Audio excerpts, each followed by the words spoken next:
Hi all, welcome to ones. ഇന്ന് നമ്മൾ measurements and instrumentation എന്ന സബ്ജക്റ്റിൽ K2 എക്സാമിന് വരുന്ന ഇമ്പോർട്ടൻറ്റ് ടോപ്പിക്സ് ആണ് ഡിസ്കസ് ചെയ്യുന്നത്. ET203 ആണ് എക്സാമിൻ്റെ കോഡ്. സിലബസിൽ ഫസ്റ്റ് മൊഡ്യൂൾ വരുമ്പം മെഷർമെൻറ്റ് സ്റ്റാൻഡേർഡ്സിൽ ഇറേഴ്സ്, ടൈപ്സ് ഓഫ് ഇറേഴ്സ്, ഇല്ലെങ്കിൽ classification of instruments, secondary instruments, അതിൽ തന്നെ ഇൻഡിക്കേറ്റിംഗ്, ഇൻ്റഗ്രേറ്റിംഗ് ആൻഡ് റെക്കോർഡിംഗ്, പിന്നെ അതിൻ്റെ operative forces, ammeter, voltmeter, moving coil, moving iron, അതിൻ്റെ construction details, operation, shunt, multiplier, ഇതെല്ലാമാണ് സിലബസിൽ വരുന്നത്. ഇതിൽ ഇമ്പോർട്ടൻ്റ് ഏതാണെന്ന് ചോദിച്ചു കഴിഞ്ഞാൽ പ്രോബ്ലം വരാൻ സാധ്യതയുള്ള ഒരു ഏരിയയാണ് ഷണ്ട് ആൻഡ് മൾട്ടിപ്ലയർ. സിമ്പിൾ 2 ഇക്വേഷനേ ഉള്ളൂ. അതിൻ്റെ പ്രോബ്ലംസ് വന്നിട്ടുണ്ട് പ്രീവിയസ് എക്സാമിന്. അപ്പം അതുകൊണ്ട് അത് ഇമ്പോർട്ടൻ്റ് ആണ്. ആ ഒരു തിയറിയും അതുപോലെ തന്നെ തിയറിയും ചോദിക്കാറുണ്ട്, അതുപോലെ തന്നെ അതിൻ്റെ പ്രോബ്ലവും ചോദിക്കാറുണ്ട്. പിന്നെ മൂവിങ് കോയിൽ, മൂവിങ് ആൻഡ് അതിൻ്റെ കൺസ്ട്രക്ഷണൽ ഡീറ്റെയിൽസ് വളരെ ഇമ്പോർട്ടൻ്റ് ആണ്. പിന്നെ നമുക്ക് പറയുകയാണെങ്കിൽ errors, types of errors important ആണ്. അതൊരു തിയറി പോർഷനാണ്. പക്ഷെ അതിൻ്റെ തന്നെ പ്രോബ്ലം വരാൻ സാധ്യതയുള്ള ഒരു കുഞ്ഞ് ഇക്വേഷനൊക്കെ ഉണ്ട്, ചെറിയൊരു ഇക്വേഷനൊക്കെ ഉണ്ട്. അതൊന്ന് നോക്കി വെക്കുന്നത് നല്ലതായിരിക്കാം. പിന്നെ ഫോഴ്സസ്, എന്താണ്, ഇൻഡിക്കേറ്റിംഗ് ഇൻസ്ട്രുമെൻസിൻ്റെ ഡിഫ്ലക്റ്റിങ്, ഡാമ്പിങ്, കൺട്രോളിങ്, അത് സ്ഥിരമായിട്ട് ചോദിക്കുന്നതാണ്. പ്രീവിയസിൽ ചോദിച്ചിട്ടുണ്ട്. അപ്പം അതിൻ്റെ ഇക്വേഷൻ ഡിറൈവ് ചെയ്യാനും അതുപോലെ തന്നെ അതിൻ്റെ തിയറിയും ഏതൊക്കെ മെത്തേഡ്സ് ആണ് എന്നുള്ളതും ഇമ്പോർട്ടൻറ്റ് പോയിൻ്റാണ്. ഇതെല്ലാമാണ് ഫസ്റ്റ് മൊഡ്യൂളിൽ വരുന്നത്. പ്രോബ്ലം ആയിട്ട് വരുന്ന പോർഷൻസും അതുപോലെ തന്നെ തിയറി പോർഷൻസും ഉണ്ട്. അപ്പം ഇതെല്ലാമാണ് നോക്കേണ്ടത്. ഇനി മൊഡ്യൂൾ 2 നോക്കിക്കഴിഞ്ഞാൽ മെഷർമെൻറ്റ് ഓഫ് പവർ, എനർജി, പിന്നെ digital energy meter, CTPT, extension of range using instrument transformer. ഇതിൽ തന്നെ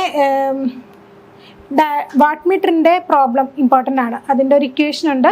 അതിൻ്റെ പവർ ഫാക്ടർ കണ്ടുപിടിക്കാനായിരിക്കാം, അല്ലെങ്കിൽ W1 W2 തന്നിട്ടുള്ളതായിരിക്കാം. അപ്പം ആ ഒരു പ്രോബ്ലം, അതിൻ്റെ ഇക്വേഷൻസ്, അതിൻ്റെ പവർ ഫാക്ടറിൽ ഏത് റീഡിംഗ് ആയിരിക്കാം, അങ്ങനത്തെ ചോദ്യങ്ങൾ വരാൻ സാധ്യതയുണ്ട്, ചോദിച്ചിട്ടുണ്ട്. അതുകൊണ്ട് ആ ഒരു ഏരിയയാണ് ഇവിടെ പ്രോബ്ലമാറ്റിക് ആയിട്ട് ചോദിക്കാൻ സാധ്യതയുള്ളത്. പിന്നെ മെഷർമെൻറ്റ് ഓഫ് പവറിൽ ഈ LPF വാട്ട് മീറ്ററിൻ്റെ ഡീറ്റെയിൽസ് അത് ചോദിക്കാൻ സാധ്യതയുണ്ട്. അപ്പം അത് ഈ ഡൈനാമോമീറ്റർ ടൈപ്പ് വാട്ട് മീറ്ററിൻ്റെ കൂടെ തന്നെ പഠിക്കേണ്ടതാണ് LPF വാട്ട് മീറ്റർ.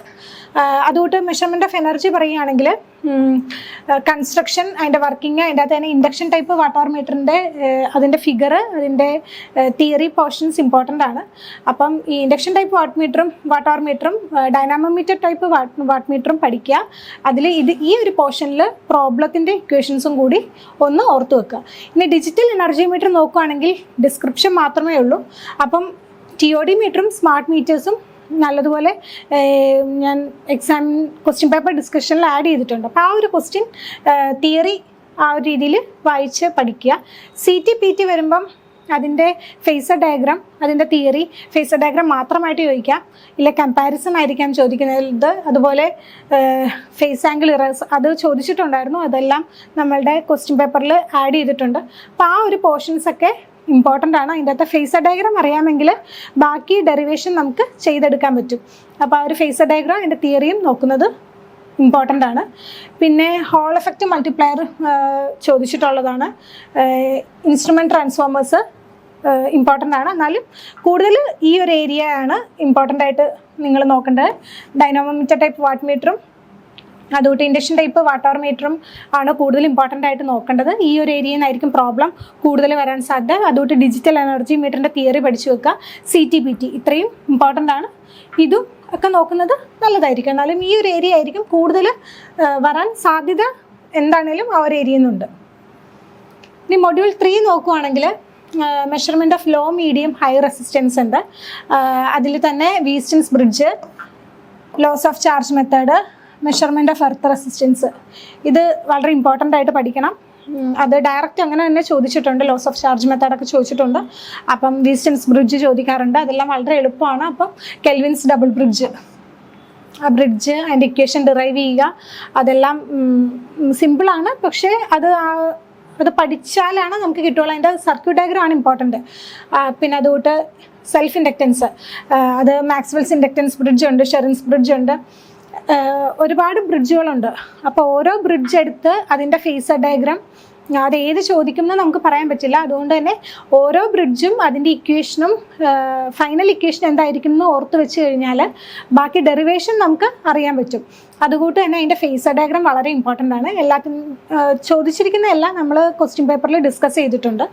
അതുകൊണ്ട് calibration of ammeter, volt meter, watt meter using DC potentiometer, അതുപോലെ തന്നെ high voltage and high current in DC measurement. ഈ സ്പിയർ ഗ്യാപ്പ് ആണ് ഇതിൽ കൂടുതൽ ചോദിച്ചിരിക്കുന്നത്. 2 ക്വസ്റ്റ്യൻ പേപ്പറിലും ചോദിച്ചിട്ടിരിക്കുന്ന അതാണ്. അപ്പോൾ ഈ ഒരു ഏരിയയിൽ സ്പിയർ ഗ്യാപ്പ് ശ്രദ്ധിച്ച് പഠിക്കുക. ഈ ഒരു ഏരിയയിൽ ഇത്രയും പോർഷൻ കംപ്ലീറ്റ് ആയിട്ട് പഠിക്കുക, ഒന്നും അതിൽ സ്കിപ്പ് ചെയ്യാതിരിക്കുക. അതുപോലെ തന്നെ low, medium and high resistance മെഷർമെൻറ്റും എല്ലാം തന്നെ കംപ്ലീറ്റ് ചെയ്യുക. അമ്മീറ്റർ, വോൾട്ട് മീറ്റർ മെത്തേഡും കൂടി ഇൻക്ലൂഡ് ചെയ്ത് പഠിക്കുക. ഇത്രയുമാണ് ഈ മൊഡ്യൂൾ 3 ഇമ്പോർട്ടൻ്റ് ആയിട്ട് വരുന്നത്. മൊഡ്യൂൾ 4 വരുമ്പം മാഗ്നറ്റിക് മെഷർമെൻ്റ് ആണ്. അതിൽ flux and permeability, flux metre, BH curve ഒക്കെ നോക്കുമ്പോൾ ഇതിൽ ലോവർ ഫിഷർ സ്ക്വയർ ആണ് 2 ക്വസ്റ്റ്യൻ പേപ്പറിലും റിപ്പീറ്റഡ് ആയിട്ട് ചോദിച്ചിരിക്കുന്നത്, മെഷർമെൻ്റ് ഓഫ് അയൺ ലോസ്. അപ്പോൾ അതിൻ്റെ ഒരു തിയറി പോർഷൻസും അതിൻ്റെ ഇക്വേഷൻ ഡെറൈവ് ചെയ്യുന്നതും പഠിച്ചിരിക്കുക.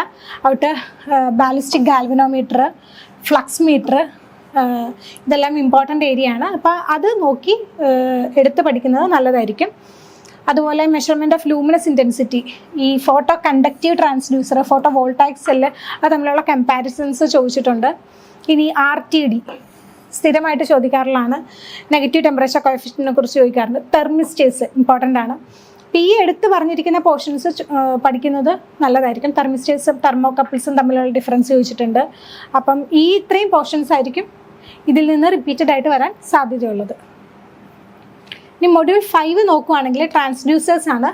അതിൽ LVDT വളരെ ഇമ്പോർട്ടൻ്റ് ആണ്. അതുകൊണ്ട് ultrasonic and electromagnetic flow meters, അതും കമ്പാരിസൺ ചോദിച്ചിട്ടുണ്ട്. LVDT വളരെ ഇമ്പോർട്ടൻ്റ് ആണ്. അത് എന്താണേലും സ്കിപ്പ് ചെയ്യാതെ പഠിക്കേണ്ട ഒരു പോർഷനാണ്. അതുകൊണ്ട് ഓസിലോസ്കോപ്പ്, CROനെ കുറിച്ചിട്ടുള്ള എല്ലാ ഏരിയയും പഠിച്ചിരിക്കണം. കാരണം വളരെ ഇമ്പോർട്ടൻ്റ് ആണ്. CROൻ്റെ സർക്യൂട്ട് ഡയഗ്രാം, അതിൻ്റെ കമ്പോണൻസ് കണ്ടോ, horizontal vertical deflection plate, sweep generator, അതിനെക്കുറിച്ചൊക്കെ ചോദിക്കാൻ സാധ്യതയുണ്ട്. അതുകൊണ്ട് ആ ഒരു പോർഷൻ എന്താണെങ്കിലും പഠിക്കണം. പിന്നെ പ്രോബ്സ് ആൻഡ് പ്രോബിംഗ് ടെക്നിക്സ്, അതും ചോദിച്ചിട്ടുണ്ട്. ടൈപ്സ് ഓഫ് പ്രോബ്സ് ചോദിച്ചിട്ടുണ്ട്. അപ്പം അത് നോക്കുന്നത് നല്ലതായിരിക്കും. പിന്നെ voltmeter, frequency meter, electronic counters, clamp on meters, അതും ചോദിച്ചിട്ടുള്ളതാണ്. എന്നാലും ഇതിനേക്കാൾ കുറച്ചുകൂടി ഇമ്പോർട്ടൻ്റ് ആയിട്ട് നോക്കേണ്ടത് CRO തന്നെയാണ് ഈ ഒരു മൊഡ്യൂളിൽ. പിന്നെ PMU ചോദിച്ചിട്ടുള്ള ഒരു ഏരിയ ആണ്. ഇപ്പോൾ ഈ ഒരു മൊഡ്യൂളിൽ ചോദിക്കുകയാണെങ്കിൽ ഓസിലോസ്കോപ്പ് ഇമ്പോർട്ടൻ്റ് ആണ്, LVDT ഇമ്പോർട്ടൻ്റ് ആണ്, PMU ഇമ്പോർട്ടൻ്റ് ആണ്, ഇലക്ട്രോമാഗ്നറ്റിക്കും അൾട്രാസോണിക് ഫ്ലോ മീറ്റേഴ്സും. ഇത്രയാണ് വളരെ ഇമ്പോർട്ടൻ്റ് ആയിട്ടുള്ള ടോപ്പിക്സ്. ഈ ഒരു പറഞ്ഞിരിക്കുന്ന പോർഷൻസ് ആണ് റിപ്പീറ്റഡ് ആയിട്ട് ചോദിച്ചിട്ടുള്ളത്. അപ്പം ഈ ഒരു പോർഷൻസ് ഒക്കെ നിങ്ങൾ നോക്കിയിട്ട് പോകുകയാണെങ്കിൽ തീർച്ചയായിട്ടും KTU എക്സാമിന് നല്ലൊരു മാർക്ക് സ്കോർ ചെയ്യാൻ പറ്റും. Okay, thank you.